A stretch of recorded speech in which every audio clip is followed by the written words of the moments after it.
so when they come in, we'll just pick on them when they come in. So right now I'm going to turn the attention to Deb Dinkelman, if she's going to get a little thing about. Just the three of you? Wow. A couple housekeeping things. Bathrooms are on this side. Extra wine is over here. I know Michael has already told you we can't sell the wine, but we will take donations. So the basket is right there. Bar Esvet is celebrating Christmas tonight. Merry Christmas!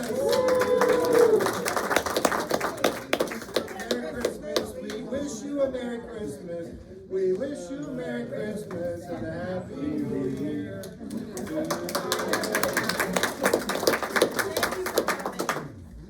Friends of David City, our community service organization, we've been around for about 6 years now. We've been involved in the community quite a bit. Raise your hands if you've heard of the JC Park renovation. Santa House visitations. Well, that makes it sound like a prison. Santa House visitation. Santa visitation. Santa at the library for kids. Thank you. Farmers Santa Market. incarcerated. Farmers Market.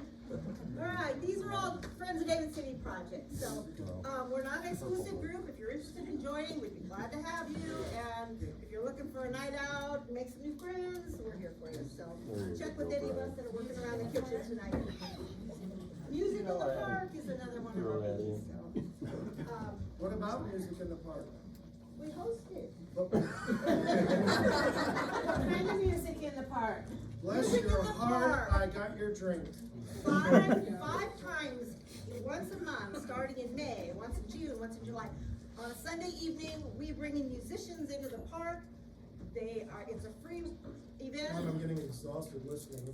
We bring in rock and roll groups, 70s, 80s, jazz music for those of you like me kind of want to take it down a notch, have a scotch and soda, and Hookahs, and it's just a fun free event for everybody. So, there. You can talk to me later about that. Basically, Friends of David City are really movers and shakers. We've done a lot in this community, and we're very, very strong and active, and we've got some very wonderful people in our organization, including the very own Michael here. Michael is one of the kindest, sweetest, most generous. He's funny. He's 6'3", tall, dark, handsome. Deb, you liar. Aren't you lying? I love your hairshot. You're I lying. hope you win. No, I really do. I hope you win. Would you like to do this? Would you like to do this? You want me to say some things about Michael? Yes, please. All right. I have some things to say.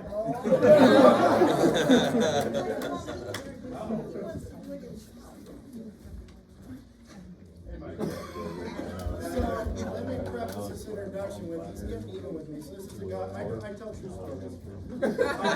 I went to church, I was going to confession, I'm older, I'm a little slow, I'm not the brightest bulb on the tree. I came in, I looked up, and I swear the green light was on. I opened the door.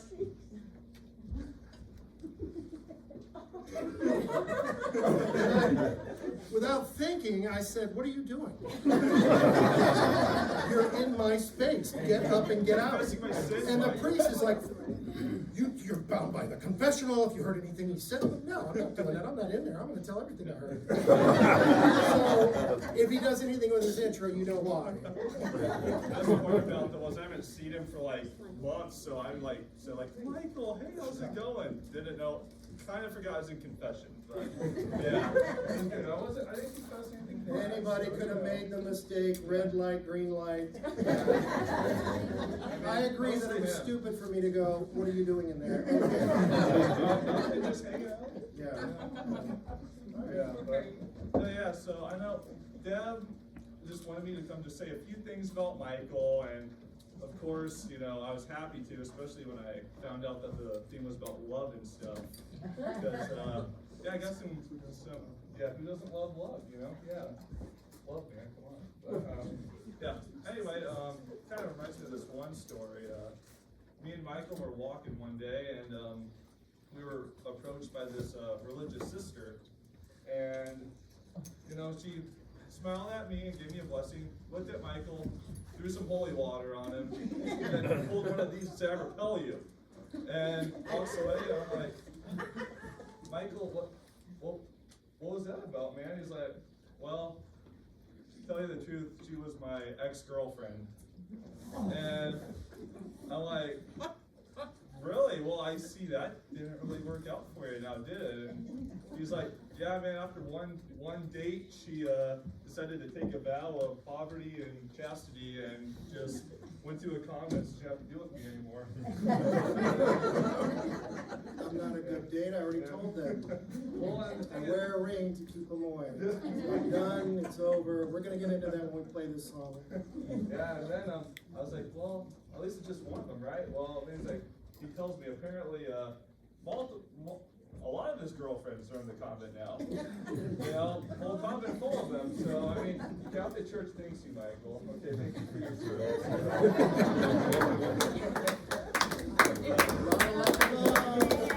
But no, Michael, I really do love you, okay? Like, whenever you ask for help, I'll come help you, you know? Like, I know, yeah, recently I'm wanting to practice self-defense stuff, and, yeah, the thing one thing. Let me sit back down. Yeah, you better sit, yeah. One thing about Michael, if you don't know, he likes to talk with his hands, like this. So, I think he's a little surprised at how good I was at self-defense, because I talked to him a bunch, so I got really good at deflecting. I mean, there's a couple times he almost took out my eye. That's a perfect transitional point. You should stop there. No, seriously, I have a follow-up to that. So everybody knows, we'll use the $50 word, Michael's verbose. For those who don't do the $50 word, everyone knows that once they start talking, it's like, holy crap, how do you shut him up? So, okay, I'm at the Benedictine Monastery in Schuyler. I have my dog with me. I'm talking to the girl at the counter, and this girl, who I have no clue she is, she walks up and she's standing here. Is that your dog? I said, yeah. She says, when you start talking, I just thought that was something interesting. I'm like, this is a monastery, right? You're a follower of Christ. I just thought it was an observation. Maybe you talk to me. Okay, let me be quiet. Go ahead with the show. All right. It'd be fun to watch you know, teach kids arts and crafts when you're swinging your hands everywhere. Safety scissors, you know? It'd be interesting. Don't let the door hit you. Yep. So we got a little song we're gonna play. Minnie's gonna come up here and dance with me. Where are my 50 children? 50 kids. That's it, one guy? Surely not. Yeah, because a couple of you, I know how old you are. Does anybody know this song? Jackie's not 50. She couldn't be 50 if her Avon life depended on it. All right, see, so it's Valentine's, right? We're celebrating Valentine's, other than the Christmas section, which I put candy canes up. I put cheap wrapping paper from Goodwill on the table, which was brought to my attention by somebody here from the monastery, probably. Whoop, hang on, we're just gonna play this for a second because it's gonna tie into this whole thing. Who knows this song? So listen carefully if you don't know the song.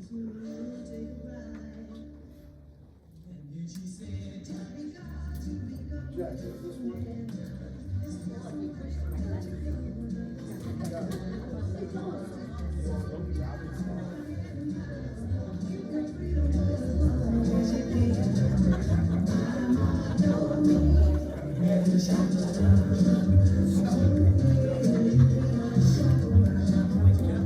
Electric slide.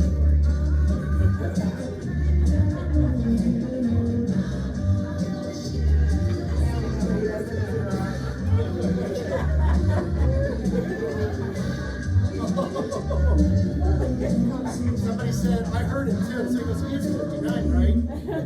I can turn, I'm not gonna get hurt. So who knows the song, Shop Around for a Girl?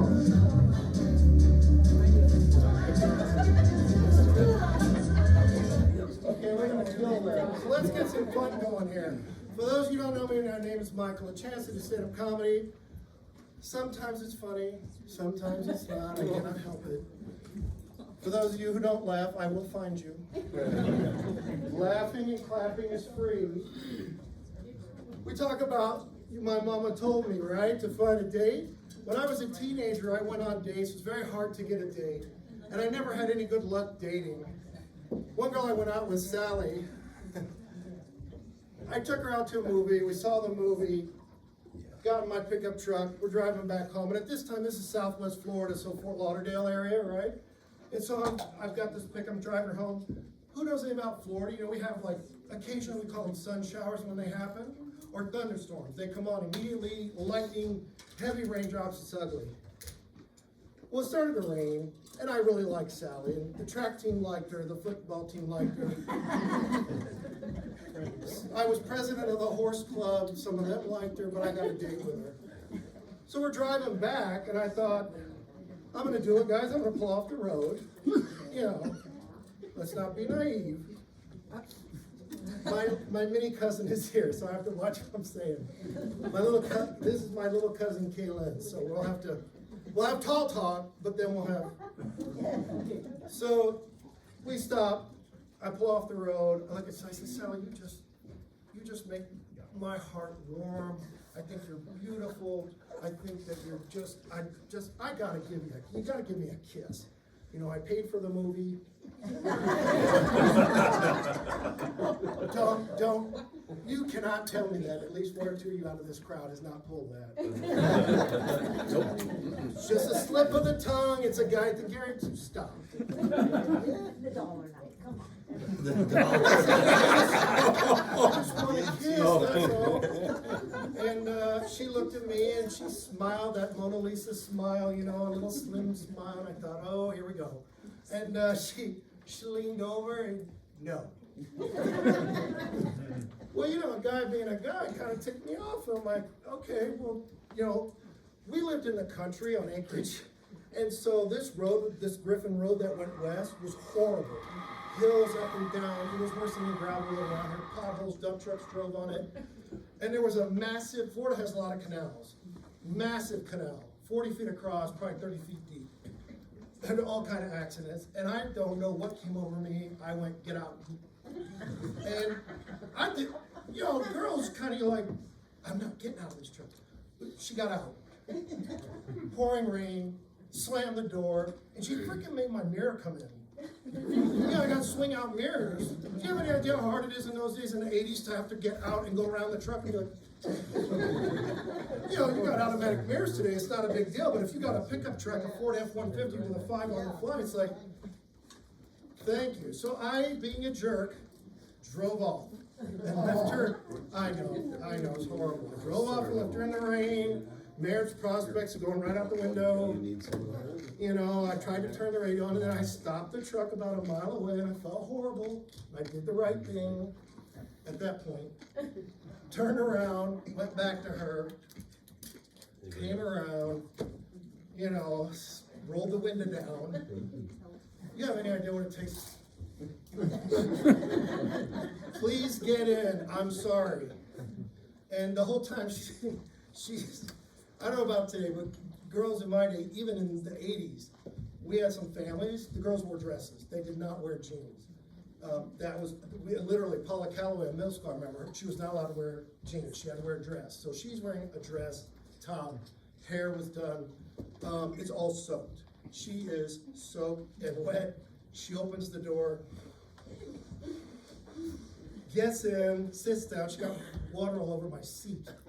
Shut the door. She doesn't even put the mirror back, which is really rude. And I'm thinking I'll just drive her home. Then I thought, no, turn and apologize. I turn to her and I go, and out of the darkness, she came with a right hook and she caught the bottom of my chin. And when I came to, we were at her house. And her dad, who was Marine Corps, had a pistol and was like this at the door with the porch light. So it looked like a horror movie.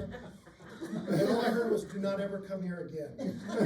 So that first date, it didn't work out. Now, the second date, rumors hadn't got around. It's a small town, so thank God no other girl heard it. I got a date with Debbie. We're supposed to go to Disney World. We were going to go to, I forget, we're going to go to Disney World. Seriously, this is a true story. And we're driving in my pickup. I've got Debbie with me. We're having a great time. We go up this bridge, and there's a dead body. Well, there's a body. We didn't know it was dead at the time. I'm not pulling your leg. It's the absolute truth. There's a body there, and I don't know about how you recover from things, but as a 16-year-old, I didn't want to stop. Well, look, it's not that personal. I didn't put him there. So we stopped because Debbie's like, no, you have to pull over. We have to see what's going on. So apparently they drove into a steamroller. And I just say, God rest his soul, so we don't have any issues. But the fact is, there was literally a body on the road. And then I'm like trying to, let's go to Disney World. Wouldn't that be great? Come on. Oh, I don't feel like it now. I don't think that would work. And I don't feel good about anything. And then the whole time I'm like quietly going, why do we have to die there? Why didn't you just die above this? You know how much it costs to go to Disney World? What it takes to put away tickets for that? It's a 186-mile drive. Why did he go off the bridge? I mean, we were on a bridge. You could, not have called an accident. I'm not a jerk. So Debbie and I had a second date. We went to a horror movie. Who's seen Friday the 13th? I'm not pulling your leg. I did not know you could stab people on film. I did not know you could cut their heads off. So we go to this movie. I've got popcorn. I've got a Coke. I'm sitting in my chair, and they're playing it. I don't do horror movies anymore because of the music, like Jaws, And so we're watching, and the girl's walking around the house, right? Because white girls do this all the time. Nobody else. Nobody's out there. Should I open the window and look? Yeah, sure. Stick your head out. The guy with the mask is right there with the big butcher knife. Go ahead. What is it with movies? The tidal wave's coming. 35 white people are like this.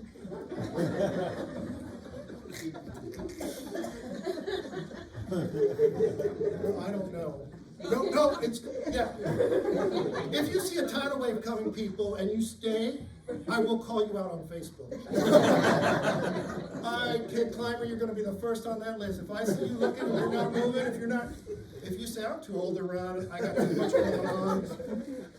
Asteroid hits the Earth and can't tell you. Is that a dust cloud? Oh, that's from that asteroid. Damn, that looks bad. Honey, go put the tractor in the shed. There's a dust storm coming from that asteroid. That's $180,000 I can't have outside. It might take the damn paint off of that fiberglass top. I get Deb to go out with me, and we go to the Friday the 13th movie. She looks in the fridge, and I'm like, something's going to happen. When she shuts the door and looks, he's probably going to be standing there. She shut the door and looked, nothing. Well, then she turned, and he was there, and he was like, and I was like, oh! And Coke and popcorn. Everywhere. So, Deb, thank God, I'm not getting undressed. Stop looking. I don't know. You had a moment there. I know you're married, right? I am. You should have said yes. I'm not trying to body slam you. Yes, I'm married, and her name is. That's it. Trust me. Because when you hear this next part, you're going to be like, no, Mike, I'm married. Go away. Deb and I, she's so sweet. We leave the Friday the 13th movie early because it was like this. Because you can hear all the, I didn't know you could do that. If you stick the butcher knife into plastic, it sounds like it's going into skin. I'm like, who tested that theory? Look, it sounds. So she threw in the towel and we left. We get to my house in Fort Lauderdale. My parents were in for the night. My dad works nights, so it's just mom, and we have acreage. So to give you an idea of our house in Florida, it was pretty cool. Dad was an artist, and he knocked some stuff out of the park. Our back deck off our glass doors ran this room. We had a pond with waterfalls, a centerpiece and rocks. We had a swimming pool with a roof truss over it and telephone poles with swings. We had a pasture, we had a corral, we had stables. The coolest part comes here until Deb and I went out there, but we'll get to that. We had a 2-story deck over the canal out back. So Dad had a guy come, he found telephone poles in South Miami, because they leave them lying around, and brought them to the house. Had a guy drill, we put the telephone poles in, 60 feet. My dad worked for Eastern Airlines. If any of you don't know what it was, they're out of business, but he used to work for Eastern Airlines. He got the floor to a 727, which is aluminum with wafers, and brought them home and used them as the base for the deck, because it doesn't rust. I don't know about the plane, if like those people were upset. Where the hell did the floor go? But we had the floor, and then he actually brought, I swear to you, it's true, brought the coach seats. So we could sit out on the deck, you know.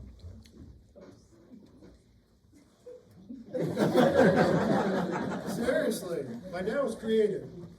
Well, then he decided he built a second deck so we could jump off into the canal. The second deck, I can promise you, swear to you, higher than the ceiling. So probably at least 18 feet up. I promise you, because my brother and I were arguing, and he was doing this twist off the top deck, and I was on the lower deck, and it was just blind luck. I say blind because it fits what happened. I had a handful of sand, and we used to fight, my three brothers and I. And I knew he was jumping off, and it just happened that luck would have it, I would go, and right dead in his eyes. Oh yeah, you've never seen my mom angry. Oh, God. Women have a funny way when they get angry, they don't have to say nothing. They don't have to, my mom. I have to take your brother to the hospital. You should stay here.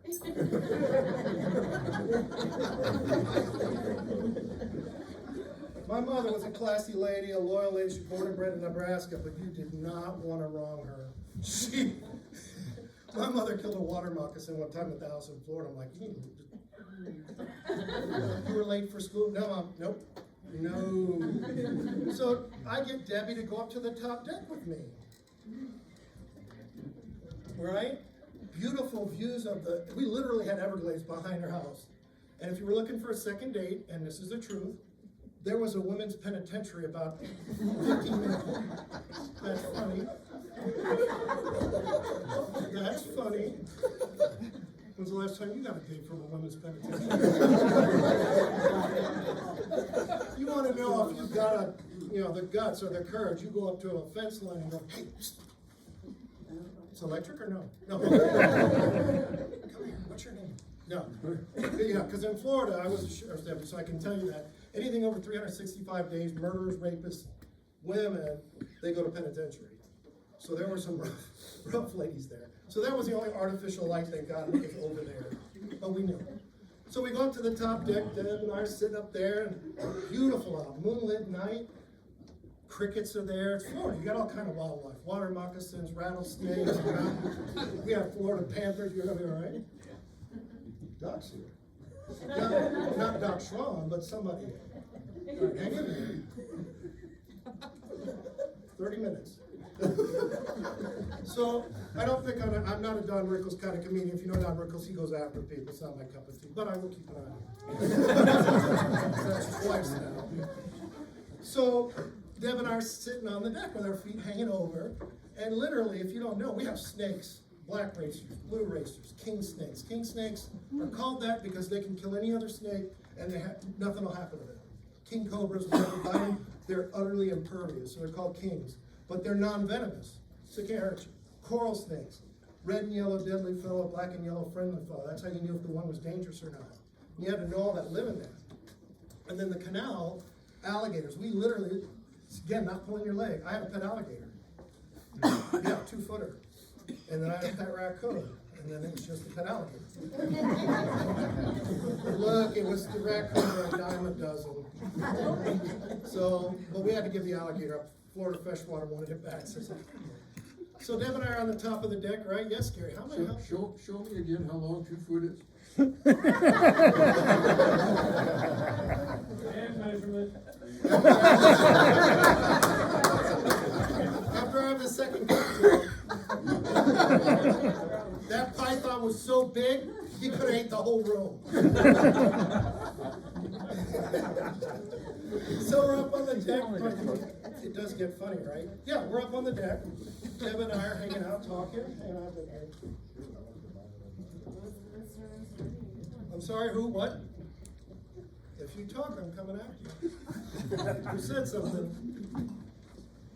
Huh? We're talking about wine. We Need some wine. If you need wine, seriously, we'll get you hooked up. I will stop. I will stop if you need a bottle. So the bottle's just that we ask you to please make a donation. Yes. What do you want? Do you want to come and take a look? That's all want a Chardonnay, you want a white, like a 71, or do you want something more sweet, like a Moscato? Moscato, do you want a Moscato too? Couple of Moscatos, ladies. Please eat up, you paid for it. Take the chocolate, take the sausage, take it all. Lest we have to throw away. So, well, I think, I should say I apologize. The God's honest truth is, Tammy's husband, Sean Fluff, made those circulars by hand. Wow. Yeah, so that, no, Lash can leave it.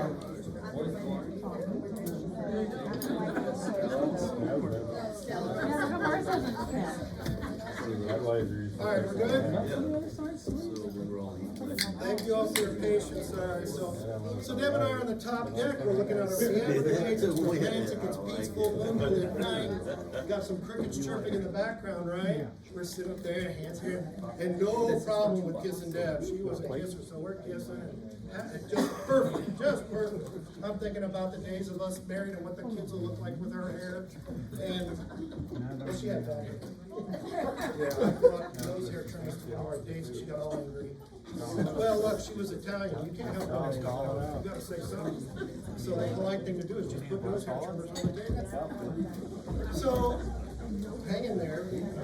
We border on, so everyone, it's all in good fun. It's not totally crass, but anyway. Hey, welcome to the party.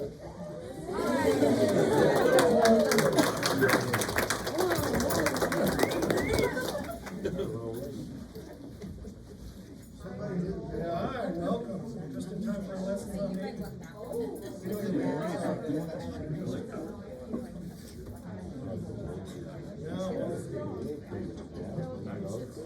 So after a few minutes, after some time sitting out there visiting and kissing and being friendly and all that, I finally go. Mosquitoes got to be a problem. We all know Florida's got mosquitoes, and I'm kind of doing this. I said, look, we probably should go. And we both stood up, and I went like that. And yeah, I know, it was pretty bad, right off the top there. Look, accidents happen. You know, Florida, we got two types of horse flies, brown and black, and the black ones are that big, well, probably that big. I see a 3, what's that? Never mind. That just took care of that. Yeah, so there she was, kind of slow-mo, like a horror movie with Friday the 13th, off the top of the deck, hair fluttering in the wind, dress out. Looked beautiful, kind of with the black background. You know, what am I gonna say? You know how divers, sometimes when divers dive, they actually hit the water and just little tiny ripples, nothing. Deb was gonna do a solid back flop right in the water. I mean, if you had been a pool covered with plastic, she was going down. And the whole time I could see her mouthing stuff. I thought she said, I hate you. And then I was like, oh, why would she say such a thing? And she's going down into the water. Well, then I can see ripples around her, right? From the different parts of the canal. Probably an alligator. Probably a water moccasin. And if you don't know anything about water moccasins, let me promise you, they are aggressive. If you get in their space, they will keep after you until you get out. We had some in our shaving pile with our horses. Shoveled the shavings out of the way, and 2 moccasins were there, and they chased me to the house. If you don't know, this is a true story. My dad got bit by a rattlesnake.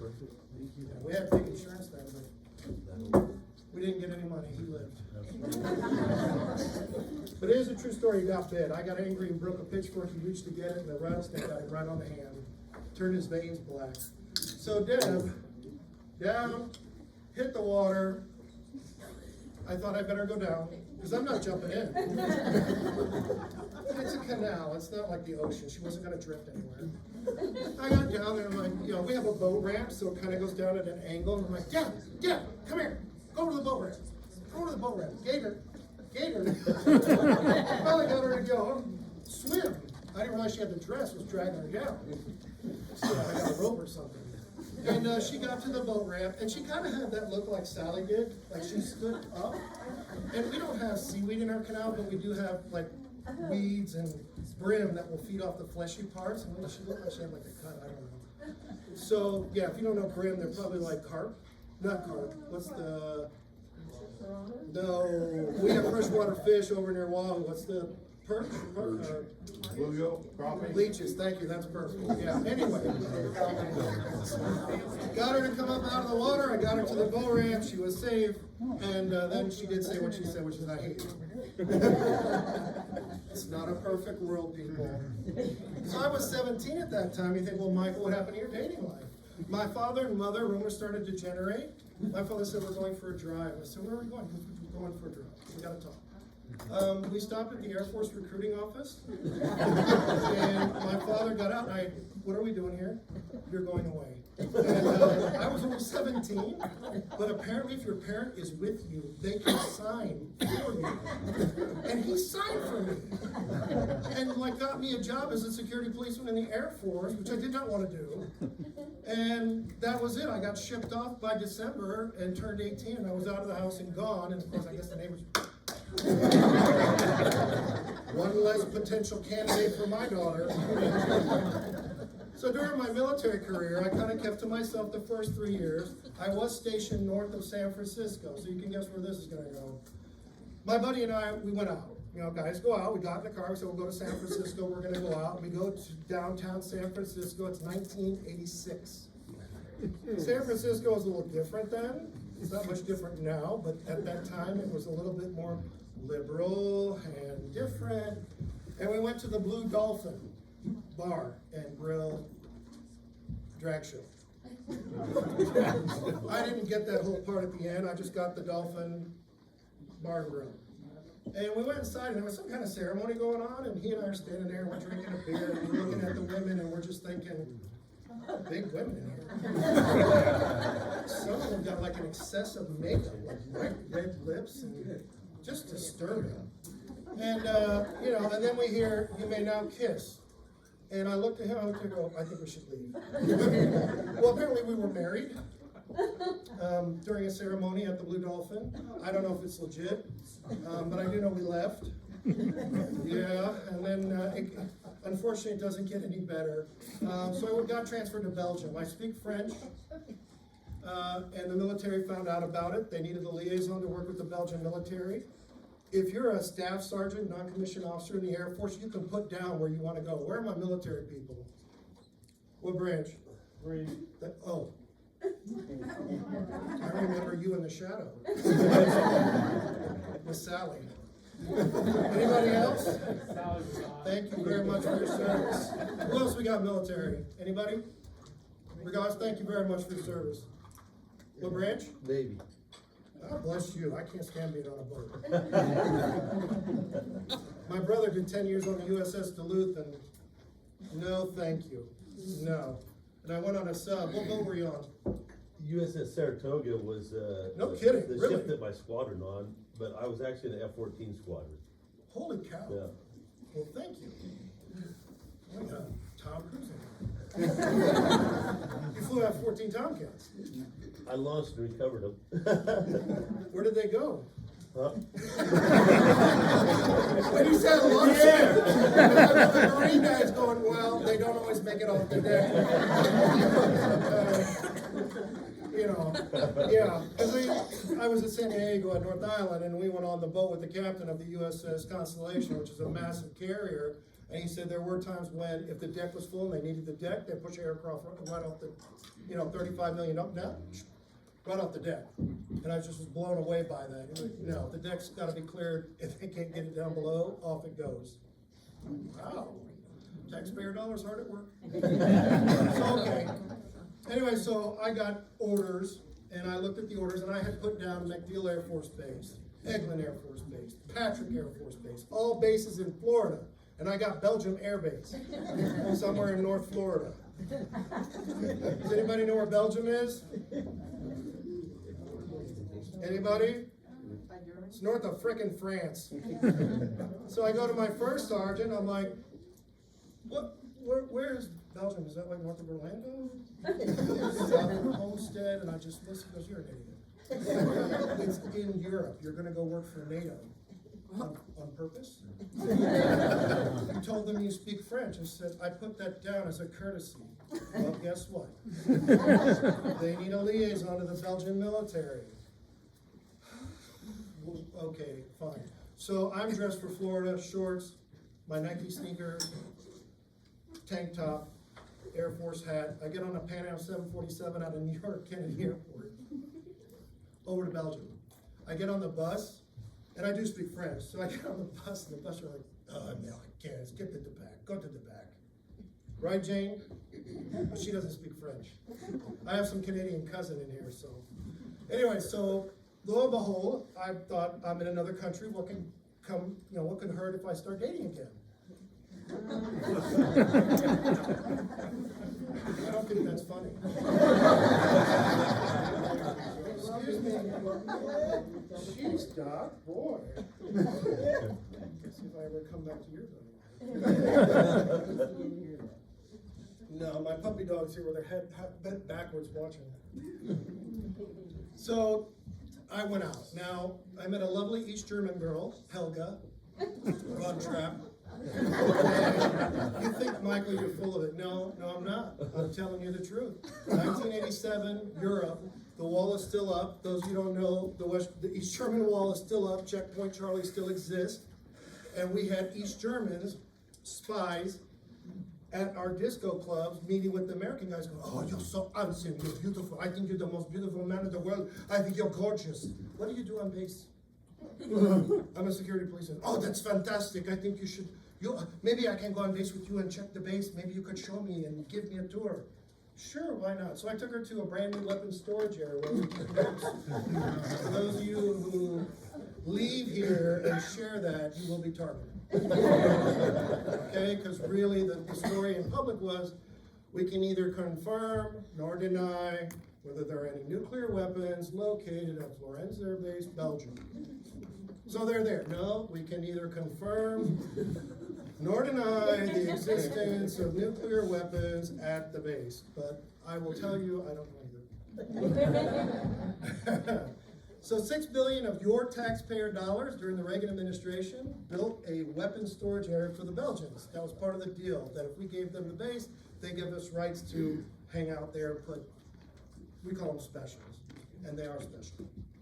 And so I took Helga with me to the base, and I had certain clearances so I could get into the WSA, because it's all security police.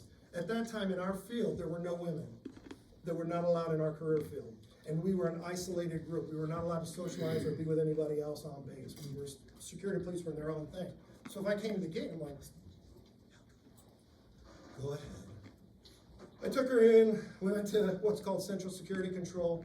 And so this is the truth. You may have seen it in a movie, but there are blast doors. Our blast doors were 5 tons. They operated by hydraulics. They had pins that big, and when they shut, they seal. So there's no chemical or biological agents that can get in. We can talk to me outside about that if you want to know what we really have. So I brought Helga there. Now, the sirens on base are more like, whatever we do, we're like, oh my gosh, are we being bombed? No, the ambulance has a call. But the ones on base are far more aggressive. It's like, and we have lights like at the confessional. Red. Now they have a yellow and they have a green. And so if it's green, you're good to go in and out of those blast doors. And Helga and I are showing around and being like, oh yeah, well this does this and this does that, and we burn. At that time I don't think it matters now, but we literally burned information we got. So if I got a message from Washington, I burned it. And then I had to keep that can handy with the date of the burn. And then the next guy on would verify it. It's crazy times. So, do you know what an exercise is on a military base? When they have an exercise, it means they're doing a practice run of an actual attack. So, guess what happened? The light goes yellow, I run out, the 5-ton door starts closing, Helga is gathering information. I'm like, Helga! Kommen Sie! You learned German. Helga starts to run for the door and the door closes, but I got her hand. I got about that much and the door closed. And I felt horrible. I felt horrible. Because that's the third date. You know, Sally with the truck, Deb off the top of the dock. You really can't top something until you take a woman's arm with you. So, the good news is I did not get dishonorably discharged because she was in Central Security Control, because whatever notes she wrote on that arm. So I had that arm. So then she couldn't take that with her to East Germany and give it to the Russians, thank God. That's just strange. I love America! And that is the real deal. I traded him for some stuff. What stuff? Yeah, that's actually a true story. You could trade uniforms, and so this Russian tanker gave me his hat, and I gave him back Helga. Das ist gut. No, the arm had to stay with the Department of Defense as security issue. Come on. You know, Doc's gonna let second year, you're gonna leave here and be driving home going, you think he's telling the truth? Because that's just no wonder he can't get a date. Good God. I always wondered why he sat at the back of the church. I'm an usher. I'm an usher. I can't sing. If Dee Lanspaugh, who knows Dee Lanspaugh, before I talk about her? Barb knows her. Who knows? She's a local resident. Her husband's a dentist. Barb is a very straightforward personality. So I'll just share the story before we get any further. So I'm in the usher's booth, where I'm supposed to be, singing, and Barb is next to me. She's like 5'4", she goes, Dee, I looked at you because you get me in trouble too. Dee Lanspaugh, she goes, and I realized she's looking at me, and I'm like, what are you doing? Are you mouthing the words, or are you singing? And I'm singing. She goes, oh, you should stop. Hand to God, that's the truth. That is the truth. Tony, you should stop. I've known you since '06. I don't know, what's wrong with your voice? We are in the middle of singing to the Lord. I know we are, but what? Just stop. I can hear you. And I'm like, do you know this is the usher's booth? You're not supposed to be in here. I can't walk up, but you can walk to that next booth. Right around the corner there, you see. You know, there I am being horrible, and I was like dipping my hand in holy water. Splashing her, looking for Doc and Mindy for backup. Mindy, tell her to go. So we're going to do a little transition. From that, I was going to talk about the fact that I had traveled a lot. And so, how many of you have flown on like a big jet? 200-300 people. Wow, quite a few. Holy cow. Gary, we know you have. Yeah. Mr. Harley Davidson. So, I have friends throughout Europe we go visit. In fact, we're going to see one of my best friends in France before too long, and she knows Joanne's an alcoholic, so it's all right. Does anybody not know that? No? Joanne's an alcoholic? No? Sorry, Joanne. She just dumped her glass out. There's nothing there. Anybody want to get Joanne a glass of water? We got a whole bottle right there. If you don't know, I travel with grandmas. I had one of them at the start. Dickelman joined that party. This year, Susie has been with me twice, but she's joining this third time. They've been to Amsterdam, Germany. Where else? Rome, the Netherlands. Yeah, so they've been all over. You know what? They're worse than kids. I wish I had them. I'm telling you, grandmas. Because they don't care. They're 80 years old. They have no filters. I have no filters. Do you not tell me you don't have a grandma that will be like, who is that? Who is that? Go away. I don't know you. I don't care. I don't know you. Get off my porch. Seriously, who doesn't have a grandma that will not hesitate to tell you how it is? Yeah, grandma. Yeah, so we're on the plane, we're going to France, to Amsterdam, and I had extra miles, so I sat up first class. We're on this international flight, it's like 11:30, and the stewardess comes up, and they know I tell this story all the time, but you haven't heard it. And she's like, Mr. Lachance, you know a couple of women in the back? Well, I know a couple of grandmas in the back. Well, they had drank their wine allotment, and so they were curious if they could have one of your bottles.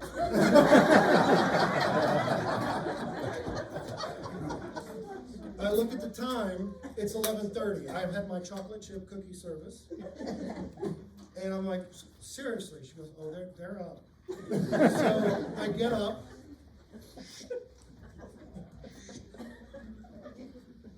Walk past the galley. I've got them 3 rows back in 12A and B. 265 people are asleep. But 12A and B, the window seat in the aisle, on this side of the frickin' aircraft, the lights are on, they're drinking, cackling, they're playing cards, they got wings on upside down. Oh, here he is. We want your bottle. I'm like, why don't you yell a little louder and wake up half the room? Why aren't you asleep? Go to bed. Why would we go to bed? All right, go back up front. Get his bottle and go back up front. So I'm a glutton for punishment, and like Deb said, I hate you, and Sally said, I think you're an idiot. I have 6 now going. I believe April 1st, I have 1, 2, 3. Where's Christina? I'm here. Christina is not going, but her mother is going. So that's 4 grandmas, a partridge in a frickin' pear tree. I've got Susie's daughter is going. And then you. And then, we'll see. Yeah, so I'm taking them all to 3 different countries. So this is also true. 3 of them are going hang gliding. 3 of the grandmas are going hang gliding. Deb is going hang gliding, Christina's mother is going hang gliding, and Candace, her daughter, have opted to go hang gliding. You know, with the recent news of all the plane crashes, I'm not really excited about getting into an aluminum pole with you know, they're like, well, we give you a free ride to the top. What about going down? I'll see how you do. You're doing great, Deb. You're doing, oh, shoot. Well, I mean, really, you know, if it's mesh netting and you got entire, you know, huge aircraft going down because of a bird strike, what's it going to be with 2 people in tandem on a kite? I know what I'm doing.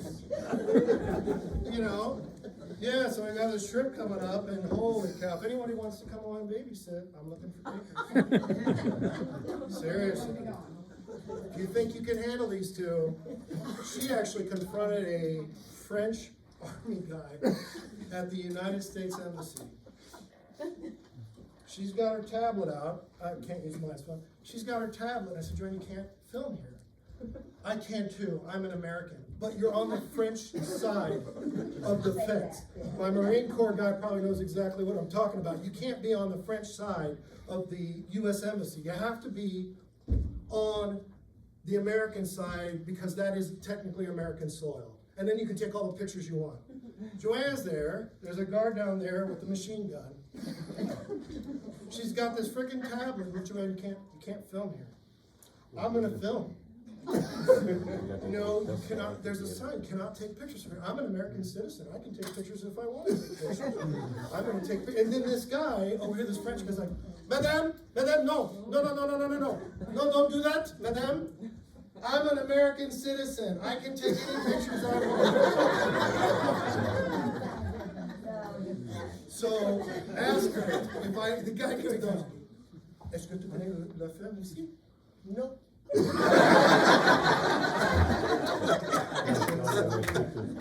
don't know her. I do not know her. Deb knows where I'm going to go next because where there's one problem, there are 2. I told them, quit telling people you're from America. Stop going around going, hi, we're from Nebraska. We're from a small town, David City. It's approximately 88 miles west of Omaha. We live in a small 2-story house with a basement. I have grandchildren. We've lived in America all our lives. And you know what the person said? Me too. Any international national terrorist wearing a turban on his frickin' head. You're right, I live in David City too. I live just by, do you have Subway? Yes, we have Subway. I live by Subway. Sure you do. I worked in Europe. I worked for NATO. I worked for United Air Forces in Europe. So I find it hard to believe. It's like, I'm gonna have a hard time swallowing if Abdul Ben Hassad comes up and says, my name is Bob. Bob, I don't want to be ugly, but I don't believe you. You're not Bob. You couldn't be Bob to save your life. What country are you really from? I am from Syria. Do you know how many Bobs there are not in Syria? Stop. So, needless to say, I leave her with him. I start walking toward the park where Deb is. Deb has made friends. Deb has made a friend. I walk up, and this girl's going, yeah, it must be yours. You must have fallen here. You must have dropped it. I will just give me €5 and you can have it. So she had this little gold ring. And Deb the whole time is hook, line, and sinker. You're right, I probably did drop my ring. Deb, did you bring me jewelry? No. How is that your ring? That's not my ring, get out of here. Do you want to buy it for $5? Jesus Christ. So you guys are gonna go, well then why are you taking all 6 of them? Video footage for YouTube. Seriously, if I can get one of those gliders, pull one of those little pins. I don't want the thing to crash, but it would be cool if I could maybe like the wing kink.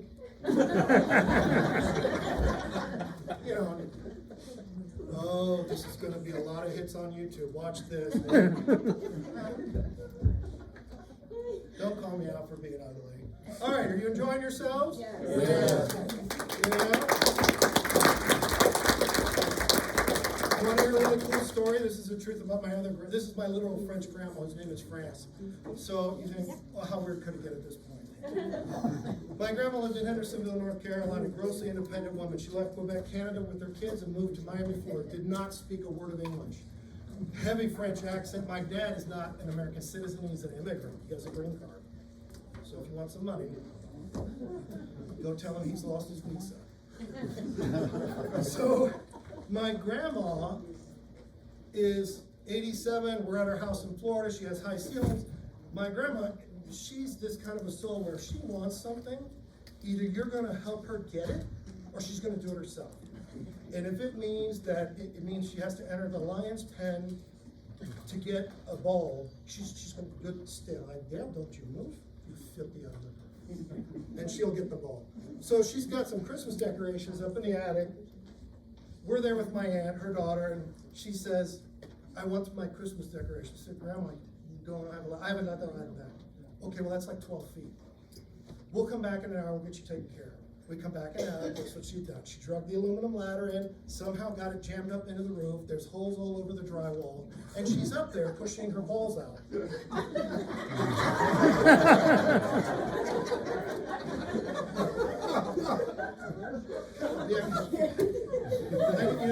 It's really sometimes about going to the confessional, because one of the fathers the truth said, Michael, they're not supposed to say our name. So I went into the confessional, like, Father, forgive me. I said, Michael? No. Sean Kovar. Seriously, one of the priests said my name. And I'm like, you're not supposed to do that. He goes, I know it was you. I just was curious. I'm not going to remember anything. Go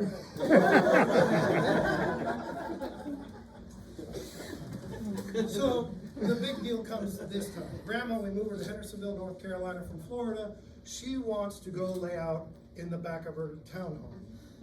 She wants a bathing suit. She's 93 years old. My Aunt Diane looked at her and goes, Mom, we'll get it. We have to go up to my house. We'll be back. I'm sorry, are you busy?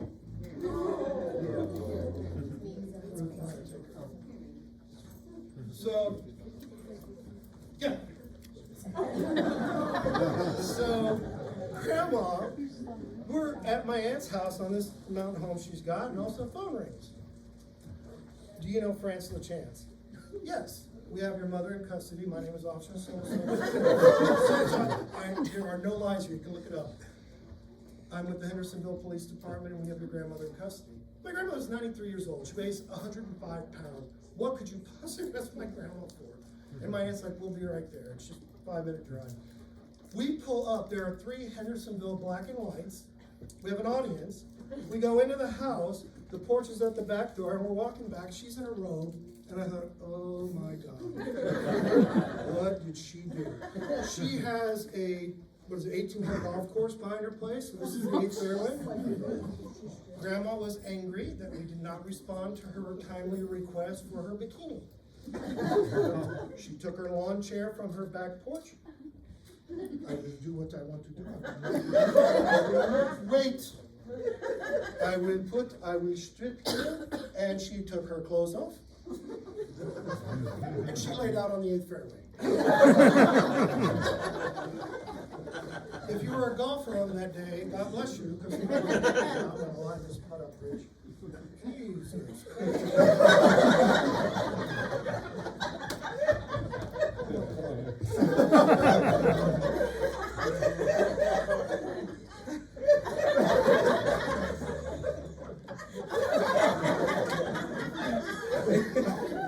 What is it, Bob? What the hell is it? What? Oh my God. She's naked. And so my grandmother was arrested for public indecency at 90 years old in the back of the house. I have a very odd family, and so I hang out with odd people. They're the ones who take the trips with me.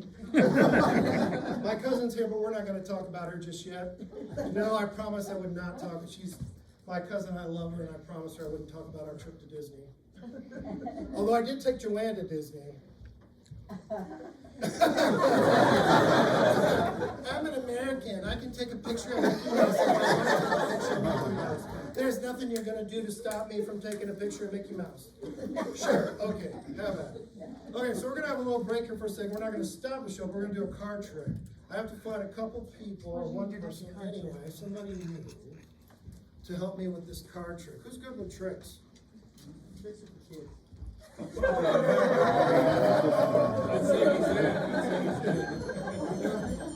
Just wait here, I'll be right back.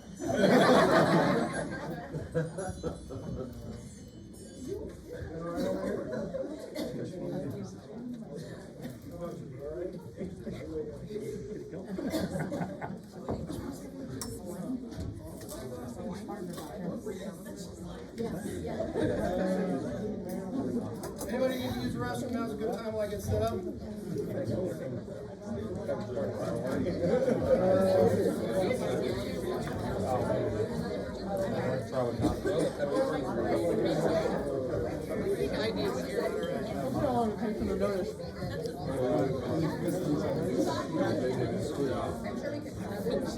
Hey, sir?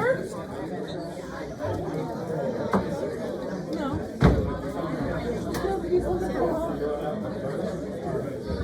How's it going? Michael? What's up? Is this what you're looking for? Your deck of cards? I've got a few. Oh, the big ones, okay. Yeah, big cards. Can you use the restroom? Probably right now would be a good time. Take a couple minutes break before we go on.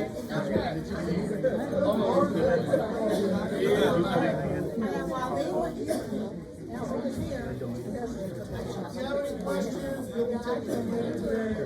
Can I get outside company now? You're on my list.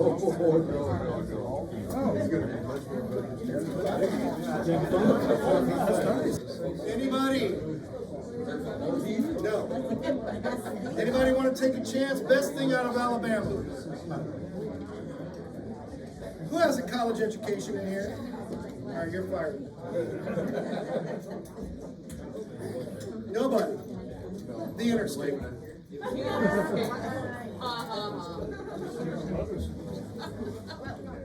We're getting there, don't you worry. It's gonna be a long night. Thank me how you're doing, Marcus. Oh, wait till I get to this card trick. It's stupid, but it's funny. Let's see how many people I can catch off guard. Hey, bless you. Please keep the COVID to yourself. Do not spread COVID. Maybe not.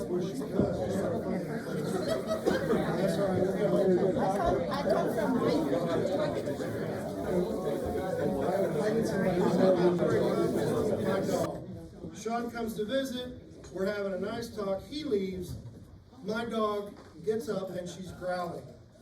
And I'm like, my dog doesn't normally growl, service dog. And I'm like, what the? And I get up and there's a chicken. During the day, in the window, a blue chicken. The whole getup. And I'm like, what the? 911. Sean, dressed as a WWE chicken.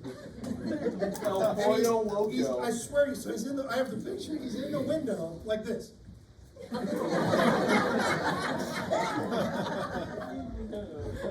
And my dog is like, I need to bite that and I'm like, yeah, please. Because, where in your life, I've been all over the globe. I really have. I've been to Japan, South Korea, South America, all over Europe, Asia, and I'm like, I have never had anyone dressed as a flippin' chicken. And then, and my poor dog, she's ready to bite him. So then he did go down to the Lincoln WWE for the wrestling match and made the news. Go Sean! Yeah, front row seat. So Sean at the mental health facility is considered special. Mother always tells me that. So. And I know he takes it. Our son is special. Special K, who said that? No, which one did you say? You didn't say Special K. Tricks.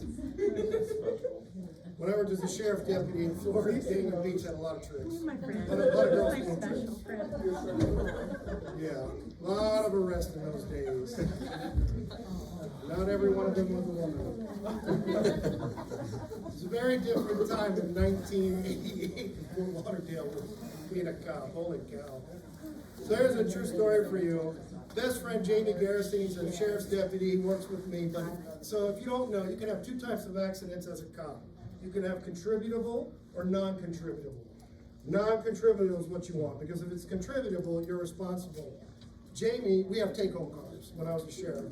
So Jamie wrecked his take-home car and it was contributable. So he lost his car.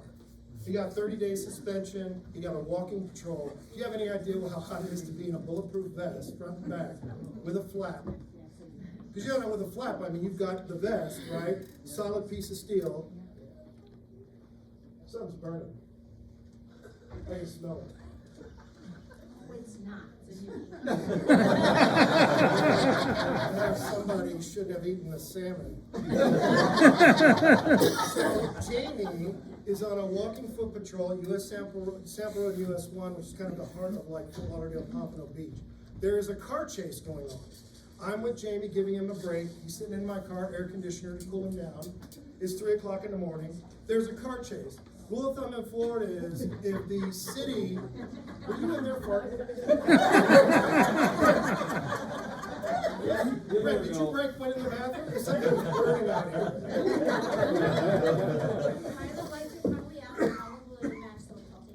Well, not in the bathroom. No smoking, go outside and smoke. Correct.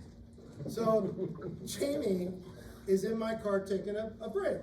And I said, I got the call. I'm 1 Alpha 305, which is midnight shift. 3 is our district, 5 is the car. And I said 1 Alpha 305, there's a chase. Pompano Beach is going out of their city limits. The county has to take the chase over. So we're responsible for chasing. So I saw the car coming. Jamie looks at me and he goes, just go. I go, I'm not gonna keep you in the car. I'll get freaking walking patrol. Just go, they're not gonna know. Just go chase it, let's go chase, come on, just go. Well, it'll be like the old days, you and I chase it. I said, okay, fine, whatever. I take off after the car. I just don't have good luck. I chase this guy, and this is the charge. So, can I see one of your hats without the glasses? Those of you who are drug addicts should know this. I have a baseball cap.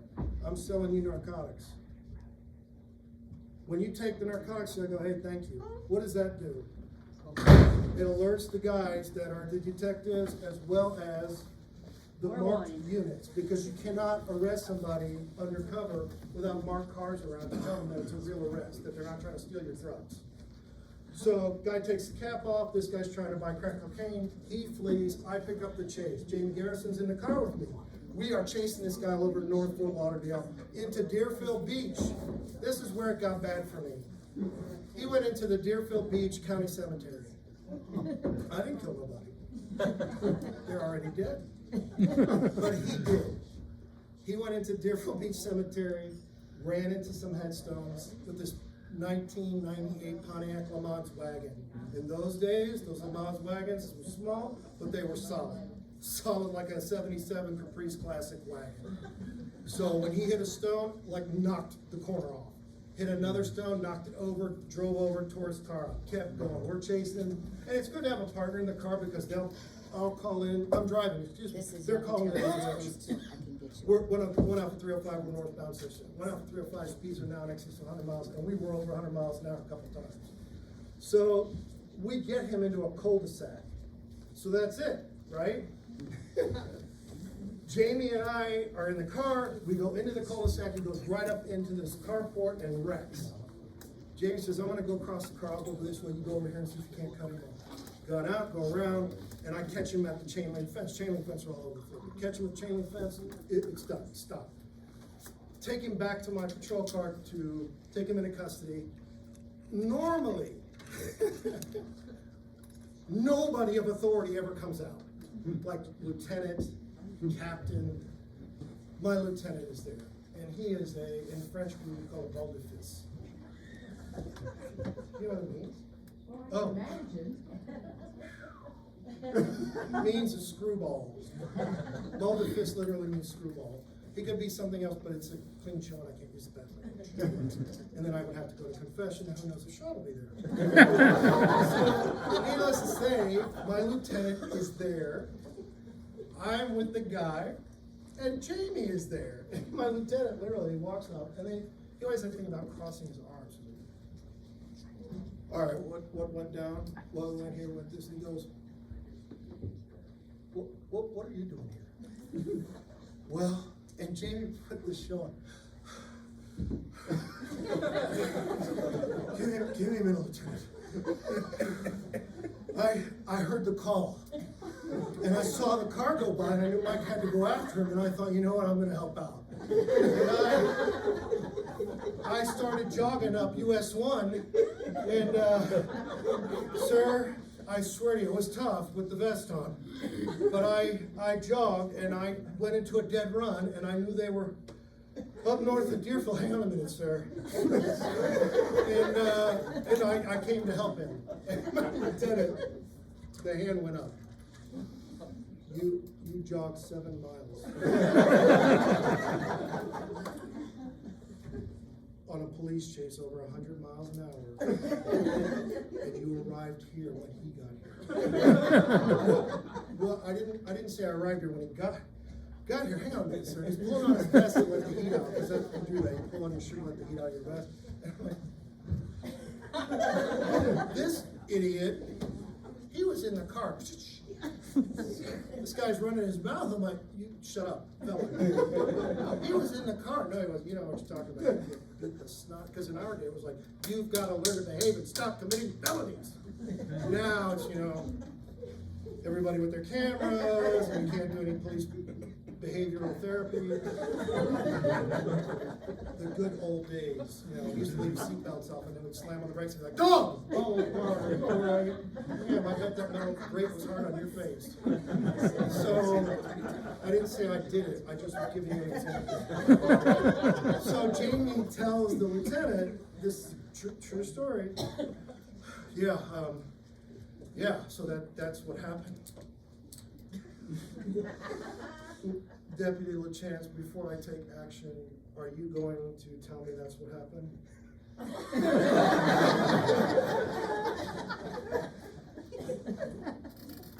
I don't have good feet, sir. I can't do a walking patrol. Is that the story you're going to tell? Because if that's the story, so here's the thing about if you ever tell a lie, everybody tells the same lie. Don't do it, but in those days we were told if you went to court, everybody tell the same story. Whether it's lied, I tell the same story. And I just quietly was like,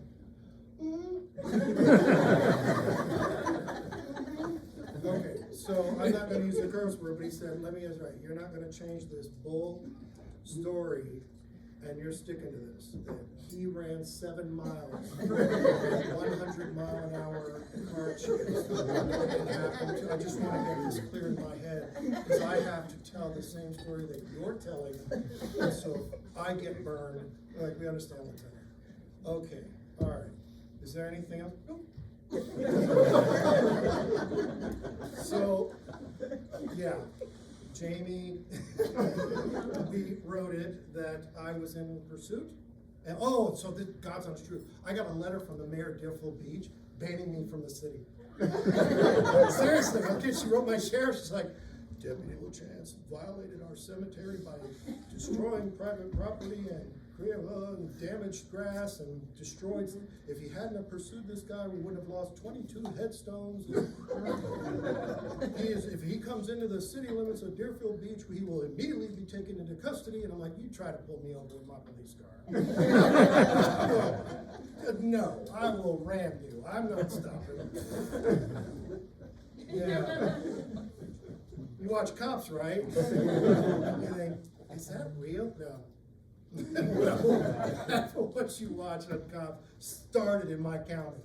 My sheriff started that program. I was on Cops, and it was like, why are there 13 police cars here for a drunk in the ditch? It's part of the Cops program. Fire truck. Do y'all have any idea what it costs when a cop car comes out, the fire truck comes out? I'm just gonna say so then we'll get on with the show. Thousands. The fire truck alone, if they go out on a call in Fort Lauderdale, it's $3,000. EMS goes out, it's another $2,000. The minute they leave the station, there's a price tag attached to that call. So if they come out with the fire truck and with the EMS, and then 2 or 3 cops, another $500 per car. So that call for that drunk in the ditch, $6,000 to the taxpayer. Yeah, a little scary. So when you buy your home and you all get married, you're engaged? Well, wait a minute, how's that work? I'm wearing a ring. I'm already married, so I'm good. Oh my gosh, you sound like one of my friends in Georgia. The South will rise again. I lived in Georgia 15 years, and I had a guy, I worked at Playtex, oh my God.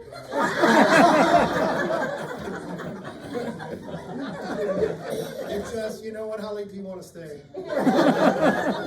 So after, I actually, my dad got me a job at Playtex at the factory. I thought I was going to be doing maintenance. Let me show you what I was doing. I put material onto a press. I had a large steam loaded press, and I would go like that, and I would put a die down. It was a 55D double D. Anybody want to just expand on that, what that is? A lot of fun. It is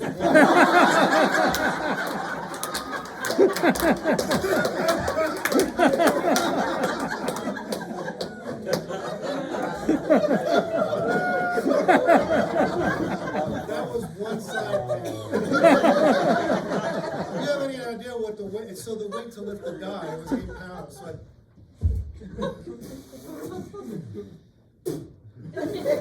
okay, that's one.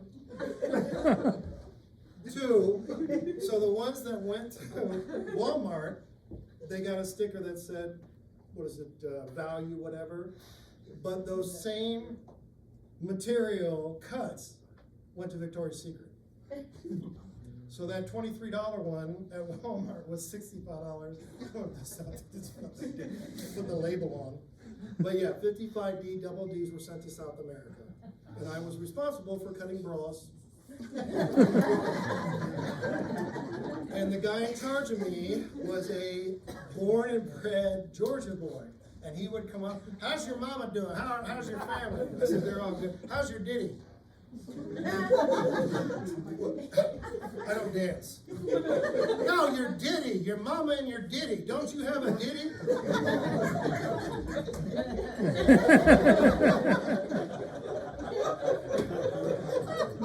If your mama's married, she would be married to a ditty. You mean my daddy? Well, yeah. Yes, he's fine. Thank you. I'm glad we got through that. I don't have to take a half an hour. I heard your brother is this is true. It's very rude, but I was like, I heard your brother is like applied for a manager's job. He has. I didn't know he had college. He ain't got no college. He don't need no college. You're right, he don't need no college. You hit that right on the head. He don't need no college. So in Georgia, you are required to take 2 semesters of Northern aggression. If you want to graduate, you have to take Northern Aggression 201 and Northern Aggression 202. And the first words out of my professor's mouth, we did not fire the first shot. And for the sake of us that have to go to confession, I'm just going to say what he said. Them sons of bitches come down south. They violated our land. They violated our rights. They tried to take away our workers. What, hang on a minute. What'd you call them? Workers. So that's the argument of the South. If you drive anywhere in I-75, you got Confederate flags for days. So it's getting late, so let me get on with it. I don't even know what to do with my cards. Oh, here we go. So Devin, right? Now you get quiet. What's up? I was just wondering, are you playing with a full deck? You know, I got splinters in the windmill of my mind. I got an oar on each side of the boat, but they don't spin. If I was a turtle, I'd been upside down all day, baking in the hot sun, looking for help, and Gary, you are of no help. My mama told me you better shop around. So Devin's going to join me in this card game. Who thinks they know that, like, they're going to have me figured out? Some of you who were here for the card game last time, I know there are some who saw the trick. Please, out of courtesy, for those who did not, don't tell them. I know you know the Pollock joke. Oh, I didn't do the Pollock joke, did I? What? One more and then we'll get on with the card trick. I promise you, I know it's late, it's Saturday, we're all grown ups. If you need to go, please, it's okay, go ahead and head out. So when I flew to Poland to visit my friend Marcin Novotny, I went to see him, I was there, and on my flight I had, this guy was a down and out devout Hasidic Jew. If you don't know the Hasidics, they wear prayer boxes on their head. They are militant. And on my right was Islamic, oh yeah, I'm serious, Islamic. This one is reading the Torah, this one is reading the Quran. They're reading from right to left because they read backwards, and they got to arguing. Yeah, there were apparently a group of Hasidic Jews going from Jerusalem to Poland to visit Krakow and then to go to the Warsaw Ghetto where the Jews were killed. And I'm like, you don't understand the journey of the Jew. Oh my God, time to get up and move. Anyway, that's for another time. But so Marcin, my Polish friend, he got upset because somebody made a Polish joke. So it's a true story. I said, what is the problem? Why do, and he says in fact all the time. So he said, Marcin, how are you? In fact, I'm doing fine. Marcin, what are you doing today? In fact, I am working on a chemical experiment with 2 beakers and the probability that there will be success with the following. Okay, stop, you're scared. So I visit Marcin, and he's why do Americans make Polak jokes? And this is not a joke, this is a serious conversation. I said, I don't know, it's just something we do. Okay, well, in fact, I want you to tell me a Polak joke, and I want to know why it is directed at my people. Because that's a diplomatic thing to do, having worked for NATO. Right? You want to go to a host country and go, hey, I've got a joke about your nation. I said, all right, I'll be a good sport. How many bullets does it take to unscrew a light bulb? Anybody? Marcin is like this. What does it matter how many of those people to, in fact, unscrew a light bulb? 3. Why would it take 3? Because you need 1 person to hold the bulb and 2 to turn the light around. Dude, cheeks were ashen, they turned red, now crunched up. He looked at me. In fact, this is ridiculous. Why would Americans think we would not unscrew the bulb ourselves? This is crazy. Do you know we are the home of Copernicus, the most famous scientist in the world? And do you know that we do not need 3 people to unscrew a light bulb? You just simply put your hand and you can just turn it. Why do you think we need 3? I'm like, dude, you asked. You asked. Holy cow, talk about a diplomatic fray. Phone calls to the Polish embassy, they wanted to know why it took 3 people. Let me fix it. If you were in Alabama, how many Alabamans would it take to unscrew a light bulb? I'm sorry, I put Pollock in there by mistake. All right, ready for our trick? All right, honestly, for those of you who've seen this trick, please. Barb. All right. You ready? So Devin is gonna play in this game. How many think you got this figured out what I'm gonna do? Anybody? Put your money where your mouth is, other than those of you who know the trick. All right, did you just sneeze? Oh. I don't want bird flu. I don't want bird flu. Okay. Pick any card. Sure. Show it to everybody at the table. Did you get 1 card? Yes.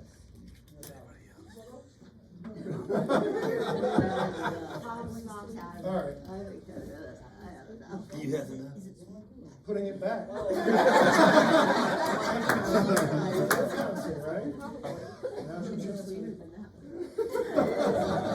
That one? Oh, it's all right. quite that sweet.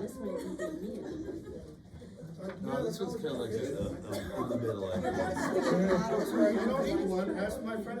He don't need no college. You don't need to put the card back. All right. So I'll tell you what I'm going to do. I'm going to channel for a minute because I'm going to tell you what your answer is. All right. Do you think I can tell you what your answer is going to be? You think so? Yeah. You're sure? Yeah. Okay. And if I don't, what's your answer going to be? No? All right, hang on a minute. I'm gonna go write it down. Jackie, who took the marker? Oh, for crying out loud.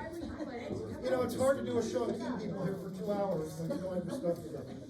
Who's tired and wants to go home? It's okay. We're all older. I know. I'm ready to take a nap. All right. Devin? Nothing on here. I'm gonna write your response down. How long have you been engaged? Since November? Well, seconds. Or something. Who said or something? Oh, I thought it was like an inside scoop that you were stalling. Did you get the ring? What about the money? Yeah, we'll talk later. Christina, you work at a bank. You know what to say to her. Get the credit cards in your name. If you're older, most husbands will tell you that the credit cards are no longer in their name. They're in their wife's name.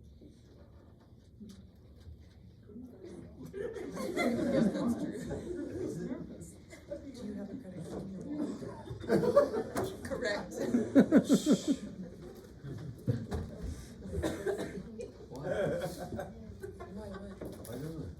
I'm making count my debt. What do you have that for me? You don't use them.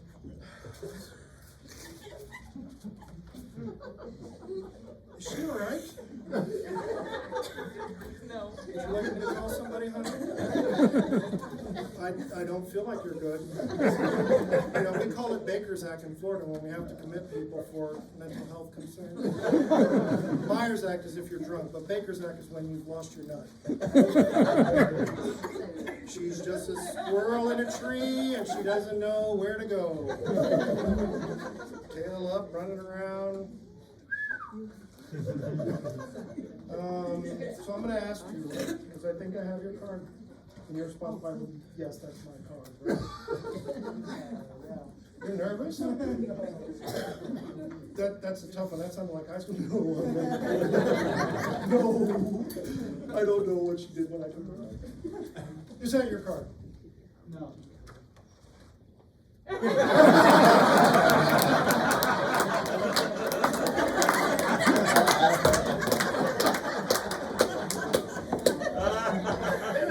You got your $20. You want me to autograph that, Devin?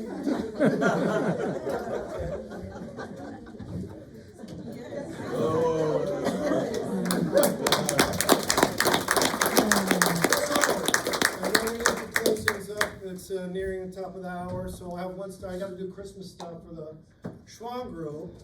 My cousin is here, and it's her mother we're gonna talk about, my Aunt Donna.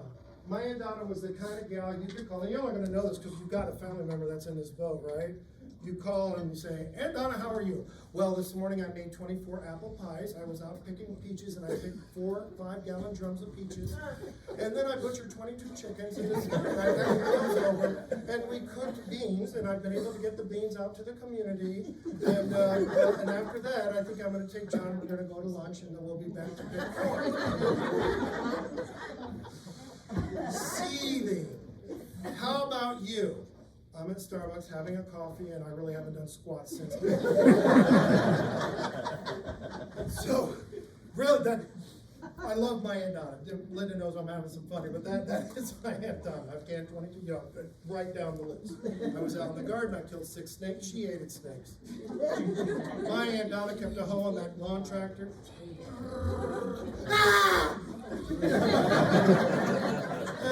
It's just a gardener snake, for God's sake. No, she hated snakes. So I bring her up because we would go to Aunt Donna's for Christmas. For those who's familiar, some of you I know are going to see it. Who's familiar with outhouses? I bring that up because we lived in Fort Lauderdale, and in my house I had my own bathroom, my own bedroom. We had washer and dryer in the house. We come to Grandpa and Grandma's, they had no indoor plumbing in the 70s. That is the truth. Linda, my cousins can tell you.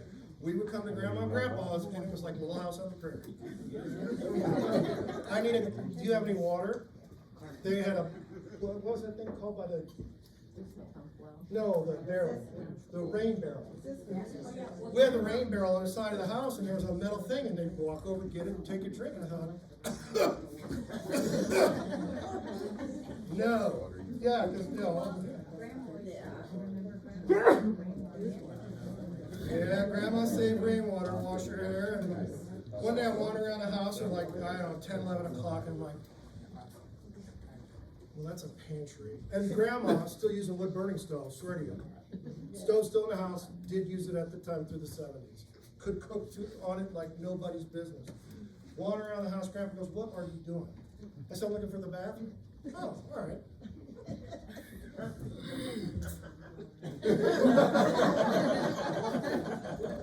don't know where you live. In my world, we do not pee outdoors. So, if you can't get the right answer from Grandpa, what do? Go find Grandma, because Grandma will do right. I go to Grandma. I'm not peeing outdoors, Grandma, and I have to number 2. Grandma walks me out to the outhouse, and why are they all the way out in the back of the frickin' yard? Why are they not by the house? For God's sakes, man. And the outhouse is never in a safe place. It's like the scene out of Friday the 13th. One dog howls over the kosher shed property, and you're walking out there, and it's like, stop! But this town, my God, we don't have any of, there's no howling in Florida. Florida. And there's the apple orchard you gotta walk past, and Grandpa had junk all over the yard. Piles of, he traded in metals. And he kept furs. So he had a shed full of dead animals with blood dripping out of their nose. He's standing there with a leather thing on and a butcher knife.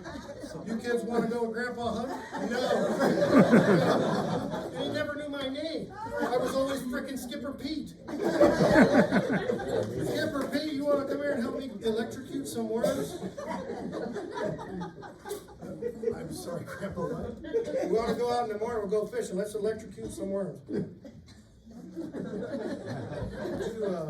Just wait there. I'm going to talk to my mother. Anybody in here electrocute? You guys know what's up. I've never seen it. So my grandpa, put them in the ground, and I'm thinking, oh my God, somebody call the police. Who electrocutes dirt? So I think plugged it in, and then I had a surprise with the coffee can, and the worms were coming up out of it. I'm like, oh, okay, that's cool, I get it. So I go out to the outhouse, and we were not rich. We had a 2-holer, one medium, one, well, regular. And then it was glass. you know, so you can look out, I don't know what you're looking at. So, you know, you 10 minutes of.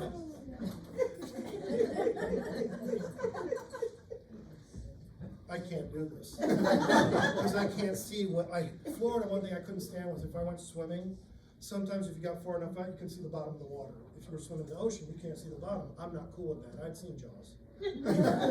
No, because you've got nothing there to kick. You can't kick him. You know, Jaws is coming for me, I want to kick. So I'm in the outhouse, I'm sitting on the toilet and trying like there's a breeze, which is grossly uncomfortable because if somebody was down there going, would you not, seriously, would you not get up and be like, stop that?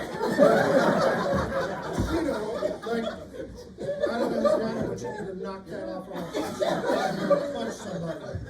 I don't want nobody blowing on my behind. Right? You can't, I know. Anybody in here, if I come and blow on your behind, are you gonna be okay with that? Show of hands.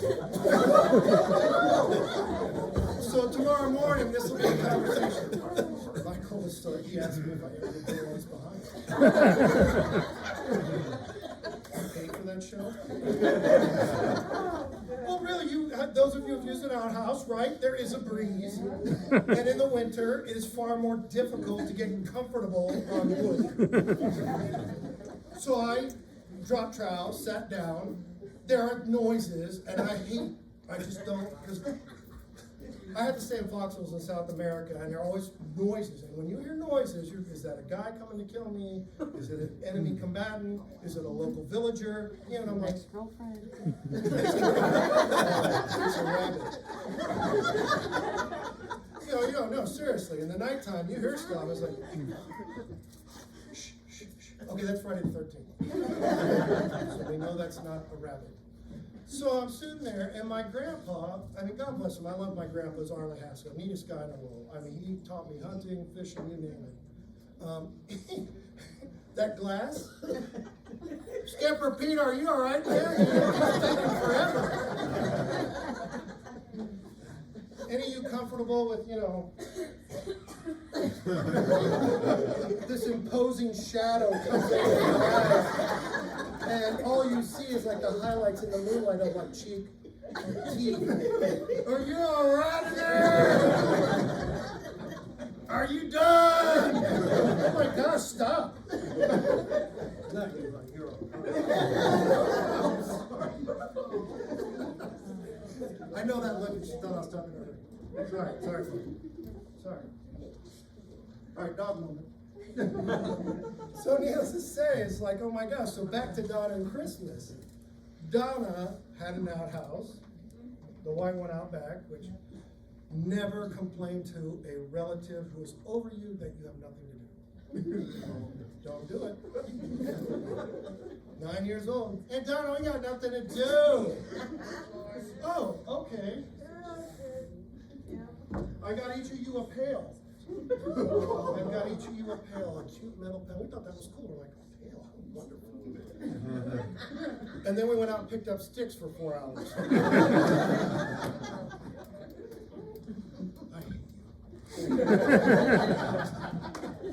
So here's where the part of Christmas comes in.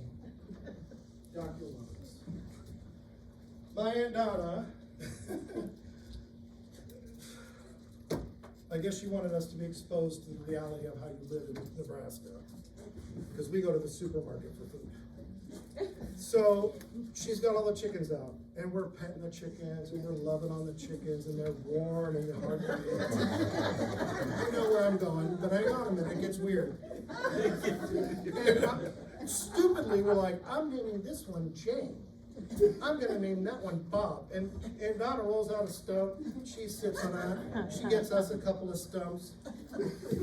My Uncle Dale brings out this freaking, I apologize for using that word, forgive me. Brings out the barrel with the hot water. And what? Yeah, and we thought, oh my, it's so dry here. My sinuses are bleeding. I need some humidity. You know, like and we're like, wow, this is fantastic. Finally, Aunt Donna's come through for Christmas. She's got the hot water. We're breathing it in. My sinuses are clearing up. We've got the chickens we're being all friendly with. My two brothers and I are like hanging out, and we're just, doing our thing, and it's Christmas, and out like an assassin's blade. She had the most wicked looking, long handle butcher, what do you call it, cleaver, meat cleaver. And she started doing that, 'twas the night before Christmas. Walked to the house. Well, when Santa's on the roof, I'm Donner. I'm Blitzen. I'm Comet.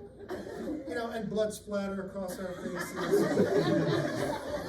Flopping bodies of Comet, Cupid, Donner, Blitzen, all these dead chicken reindeer. And she's just humming along, butchering those chickens. We were mortified. I don't know if we came back or not. Oh yeah, because she would wait for us. This is before Epley had gates. They just had a steel door and you walked right out onto the concrete tarmac and the plane's there. My aunt thought I would be there with a little pocket putting her arms crossed. The second time you go after she's had you clean up sticks and butcher chickens, it's like, I'm not getting off the plane. Well, we're going to wind things down. I have a poem for the Schwangs.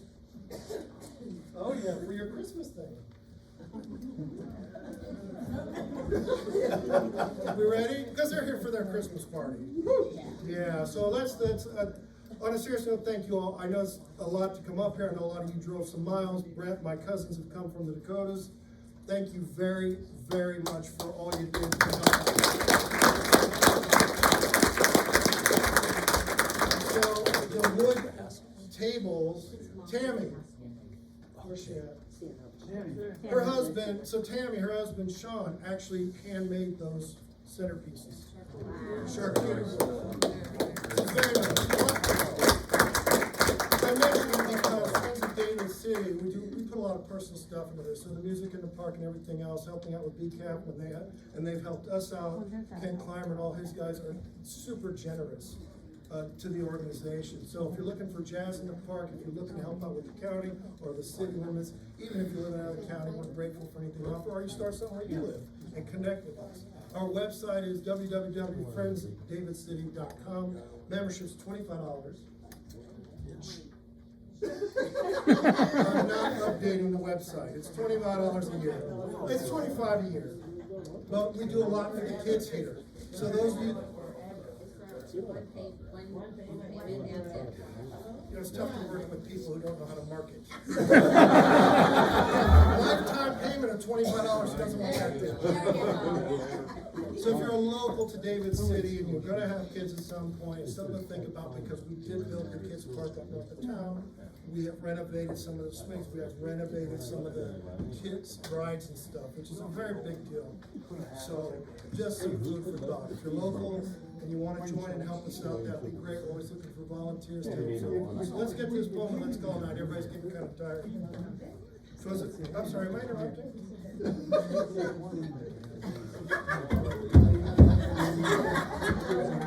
Turn your hearing aid up. There's an embassy, she's taking pictures.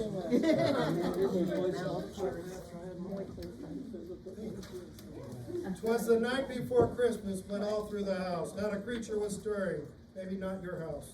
But Grandpa had dead gophers, possums, skunks, and squirrels, and that poor mouse knew better than to stick his nose out. The stockings were hung by the chimney with care, full of walnuts. You ever get a stocking filled with walnuts, anybody? Oh, look, another walnut. Oh, look, I got a walnut. Oh, look, another walnut. In hopes that St. Nicholas would soon be there. The children were all nestled, all snug in their beds. We were snug all night because Grandpa ran the oil furnace in the living room, and what little bit of heat got through the kitchen vents wasn't enough to warm me upstairs. While visions of sugar plums danced through our head. Uh-oh, I lost my place. While visions of sugar plums danced in their heads, we had walnuts. And Mama in her kerchief, Grandpa in his cap. Grandma never wore a kerchief because she used it to clean her runny nose. And Grandpa had a cap all night, but then he was only warm with his head. I don't know what that was supposed to be. Had just settled our praise for the long winter's nap. Let's see. When out on the lawn there arose such a clatter, Grandpa sprang from his bed to see what was the matter. With his gun in hand, he ran to the window like a flash in his long johns. He jerked the curtains aside, yanked the screen from its place, shoved the shutters out, and dropped the gun out the window into the bed of walnuts. The moon on the breast of the new fallen snow gave a luster of midday to objects below, his gun and lots of walnuts. When what to his wondering eyes should appear, but a miniature, you'll be doing this. Your kids are how old now? 2 and. It's all right, think about it, it's all right. I recognize some stories, but he's not. Okay, that's all right. Sorry, you've had a turn. Keep up, watch out, see, I'm gonna call her again. How old are your kids, baby? 2.5 to 11 months. Thank God there's love. When what to my wondering eyes did appear but a miniature sleigh and 8 tiny reined chicken deer. I heard Grandpa yell from his bedroom. I thought, "Hey, Santa," Grandpa roared, "get your blank off my grass." With a little old driver so lively and quick, I knew in a moment it must be Saint Nick. He had a broad face and a little round belly that shook when he laughed like a bowl full of jelly or walnuts. He was chubby and plump, a right jolly old elf, and I laughed when I saw him in spite of myself. A wink of his eye and a twist of his head soon gave me to know I had nothing to dread. He spoke not a word, but went straight to his work and dumped out walnuts. With a black, I need a drink. With a big Huskers almond chocolate bar and small bottles of Seagram 7. Then he turned with a jerk and laying his finger aside of his nose and gave a nod, and up the chimney he rose. He farted so hard and so loud that he flew up the chimney in a smelly dust cloud. He sprang to his sleigh, to his team he gave a whistle, and away they all flew like the down of a thistle. Grandpa rushed back downstairs, saw the exchange, then he rushed outside and heard him exclaim, "Walnuts suck." Merry Christmas.